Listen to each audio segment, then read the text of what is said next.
Games Workshop just released a new Sanguinary Guard. Definitely a major improvement over the old models. Just look at these majestic wings, the amazing relic weapons, and intricate artificer armor. Poses that show them swooping down from the skies to crush the enemies of the Imperium in the name of the angel himself. Okay, no more jokes. This is a serious topic. What's going on with the design direction in 40k? There has been this weird shift towards tactical when all I can think of with Space Marines is ancient Gothic armor designs, some of them heralding back to the Horus Heresy and older events. Ridiculously impractical relics as big as a church window on their back, just because they can, and make no mistake, they will still f you up regardless. Giant ancient wings modeled after Sanguinius' very own wings.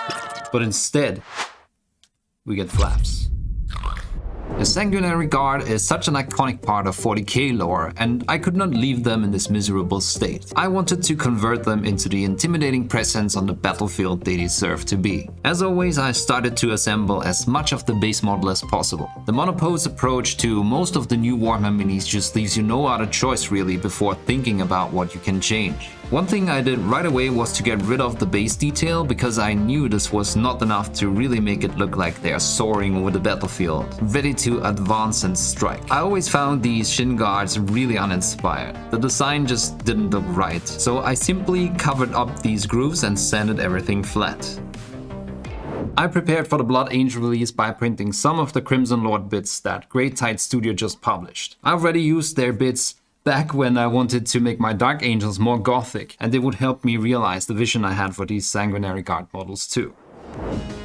I picked out a shin guard I liked, but quickly realized that I had to cut the armor down a bit to make them fit. Maybe because everything is a bit more bulky on these new sculpts. I also needed another element to cover the round parts of the armor on the knee, and these bits, originally intended as bracers I think, fit right in with the pose and the style. I knew it would be hard to mirror this on the second leg, simply because it's posed different, so I just used one of these bits on the knee and skipped the shin detail altogether. Ultimately, I think having one leg more basic is actually fine. I was not super happy with the original arms. It looks like they are flapping around with limbs that are too short, probably because the chest armor is so bulky, but these Great Tide Studio arms open up a lot of possibilities and more dynamic pose options. They also had some amazing pauldrons to choose from. Just compare this assortment I picked to what is on the original models. I like to think these artificer armors were made to look similar to Sanguinius armor, not some generic tactical bland suit, but a gothic plate laden with ornaments, heraldry and symbols. So I went for this one with the typical orb and blood drop. It's actually kinda crazy how well this fits in my opinion. I chose this second shoulder guard because it looks like it has Sanguinius' face sculpted on, and finalized the pose by using small blobs of clay between the pauldrons and the connectors on the arms. This creates a bit of wiggle room, which helps with making them look a bit more imposing, and it also solves some other posing issues. And I'm so happy that Great Tide Studio decided to sponsor this video, because their bits have been a staple in my hobby since forever now. And they delivered yet another gem with their Crimson Lord campaign. The set features over 300 bits and all files are coming pre-supported for maximum convenience. And if you don't own a printer, you can even grab physical copies from Only Games. Only Games. I see what they did there. Here's a few examples of builds that are possible with the new set, and of course, as you can see in this video, you can also make the new Sanguinary Guard a lot better, or dare we say fix them, with just a shoulder guard swap. You can customize your whole army from regular Marines to completely redesigned dreadnoughts. There's bits for scouts, terminators, you can do weapon swaps, or just add a few accessories, and there's even themed base toppers. The campaign is well on its way. They are already designing new milestones as we speak because it's so successful, and you'll even be able to grab add-ons from previous campaigns at discounted prices. Just follow my link down in the description to check out this awesome campaign. And speaking of discounts, you can use my code that is viable until the end of October to grab any Great Tide product on my mini factory at 25% off. Just follow the link in the description and enter the code that is on screen right now on checkout to claim your discount. Join the campaign, grab these awesome STL files and make your army truly stand out on the table with Great Tide's amazing designs. I was not super happy with the heads in the box. Don't get me wrong, they're not terrible and I will probably use them in some other context. And I also wasn't entirely happy with the ones the Great Tide Studio pack came with. To me, the Sanguinary Guard helmets will always look like this. with the large disc and the two different shapes of spikes radiating outwards. So I dug deep into my bits box and found a couple helmets of the old models, and in my opinion they still hold up great. All three of these look like they are the same model, just copy-pasted and slightly reposed in ZBrush, and I really hated that. Just out of curiosity, I built another one so I could put them next to each other with different wing options, different weapons and details to see how they would look as a group, just more individualized. And I also considered experimenting with a variety of close combat weapons. I know that these are supposed to hold swords or lances, but I just felt the pose would benefit so much more from a power fist. So I thought if two of my other dudes would hold a sword, then proxying one of them with a fist could still work. I said initially that these bases didn't look spectacular enough for me, and they didn't give me the fantasy of flying Space Marines, so instead I grabbed this grey tight base and pinned the Mini right on top of this pillar. This gave the composition more height and fit the forward movement of the final pose extremely well. Then it was time to consider my wing options. I really don't understand why the new models don't have them anymore. I want to be a fly on the wall during these decision-making processes. How do you go from giant wings on the back to let's just put teeny tiny wings on these flaps here? Like, did someone actually say, nah, it'll be fine, no one will notice? Of course, I still had the wings from the old models, but I actually like the new jump packs better. I also considered using the Great Height Studio wings, so I put them on the second Mini I assembled. But deep down in my heart I knew that there was only one real option for this.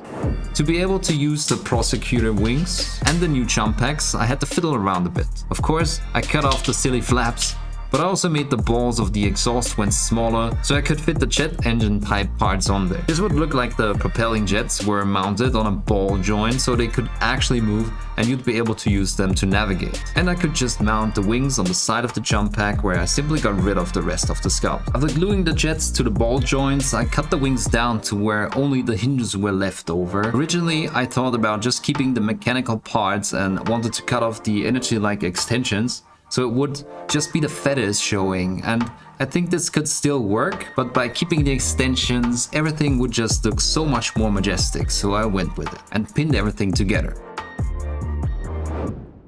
Ooh. That's crazy. It's looking so much better. Now it was time to paint this bad boy, and because a lot of you have asked me how to paint Grimdark Custodes or Grimdark Gold armor in general, the idea was to paint him in my Grimdark Space Marines approach. Recently I experimented a bit with different Rattle primers and I found Color Forge to work really well for me. The result is relatively matte, smooth and not grainy at all. They also have a ton of different color options. I'll put a link to them in the description if you want to check them out. I used their Hyrax base as a base color because, as you know, brown works really well in my Grimdark approach for a lot of different colors. I dug deep into my stash of metallic paints and found that Necro Gold by Scale 75 would fit my idea really well. And I started sponging this paint all over the model. I did not leave out any particular areas like I usually do in my other Grimdark videos. Instead, I tried to create a base that looked gold but at the same time had a lot of brown still visible, so it would look really ancient and discolored as well as being exposed to physical impacts all the time. I was not sure yet what I would do with the feathers, so I also covered most of the wings the same way, and back here you can see the texture really well. As usual, I switched to small sponge pieces and a flayed brush to reach all the areas I could not properly get to with the large sponge, and then built an initial highlight step with my new favorite color, Tainted Gold by Army Painter. You can see that I switched to a more precise brush now, and I focused more on edges and general parts that I wanted to have a specular highlight. You could still do this with a sponge, but I honestly feel like the precision loss does not really justify the minuscule amount of time you will save. Oh, and I'm not treating this like a regular highlight step where you would try to paint within the borders of the first gold layer. Even if I hit some of the brown with this highlight, we still keep the most important aspect, which is the texture. After this step, we arrive at a very desaturated gold. So right now I'm trying to bring back some saturation, but also start adding a variety of discolorations. This first color is burnt sienna ink, and it adds a reddish quality to the gold as well as some shading. You can see that I actively keep pushing the pigment towards the lower area of the features. In the areas where I thought I lost too much of the shine, I dabbed on a bit of bright gold by Army Painter to bring it back, and also to add more yellow to the gold again. Next up, I mixed in Cubic Darkness with a bit of Burnt Umber. This color built some great turquoise discolorations that work extremely well with copper colors and dark golds. But I'm not slapping this on all of the mini. I rather focus on particular areas like the feet and some parts of the pauldrons. And I also added to one area of the helmet. You could think of it as corrosion, and I get that some might say gold doesn't corrode, but in my head, these armors are so old, even myriads of servitors can only do so much to clean and repair the exposure to weather, physical blows, tyrannid blood, acid or chemical weapons. And sure, you could replace parts of the armor, but these are sacred husks, relics of old, blessed by the angel himself. You don't simply cut pieces of it out and replace them. Then I'm gradually adding emerald to the base color and I'm covering less space, focusing more and more on the recesses.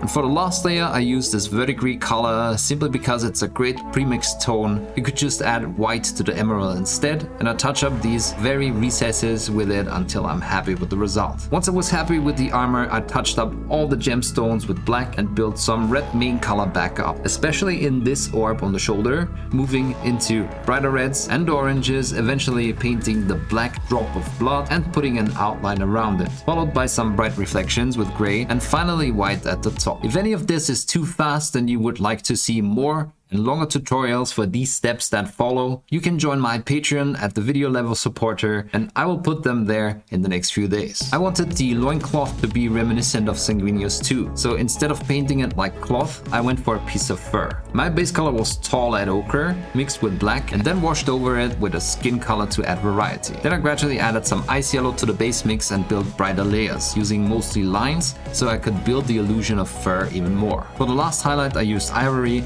and then I added black lines to build the spot pattern. I gave the feathers on the backpack a splotchy layer of medium sea gray by AK Interactive and gave them a layer of thin down umber and some dark turquoise I still had on my palette to make them look old as well, and then built an initial layer of white where the feathers met the energy extensions. Then I built a gradient from white to the black of the tips using my airbrush. I'm trying not to go too fast here so I don't have any speckling hit the gold parts and so my gradients are smooth. Once I was done with the black and the white gradient, I used a 1:5 mix of Thalasar blue and Aethematic blue contrast paint and I layered it right on top of the gradient. To keep everything coherent and not to introduce too many new colors, I wanted the sword to be a similar color and also built the gradient on it with the airbrush, using a piece of masking tape to shield the other side of the blade each time. Then I added an edge highlight with pure white and also freehanded a lightning pattern of crackling energy on top of the gradient, followed by a few layers of my contrast mix. After that, I only had to pick out some spots of the lightning with a very bright blue mix and the sword was done. I was not really happy with the glow effect on the wings yet, so I went back to it, letting thin down white oil paint run into all the recesses. And wherever it hit a surface it wasn't supposed to be on, I got rid of the paint again with a sponge. The final result looks like the glow from the energy is bleeding out from under the feathers, and I quite like how it turned out. At this point I wanted to go all out and added a light effect on jet exhausts and also the intakes. And then also gave the plasma rifle a glowing heat effect. And now for the final reveal.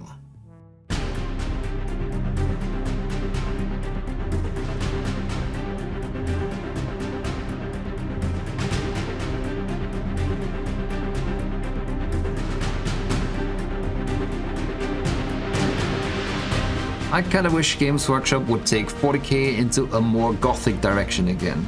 At least away from the tactical flair everything has right now, because I'm getting really tired of having to fix all of these minis for them. But hey, if it keeps Great Tide Studios in business, I'm fine with that. Their bits really played a major role in this conversion turning out as awesome as it did. Let me know how you like the direction I took for this one, and consider checking out the more in-depth videos on Patreon. If you join, you do get access to more than 200 additional videos and PDF guides. Thanks for watching. Keep pushing that pigment and see you in the next one.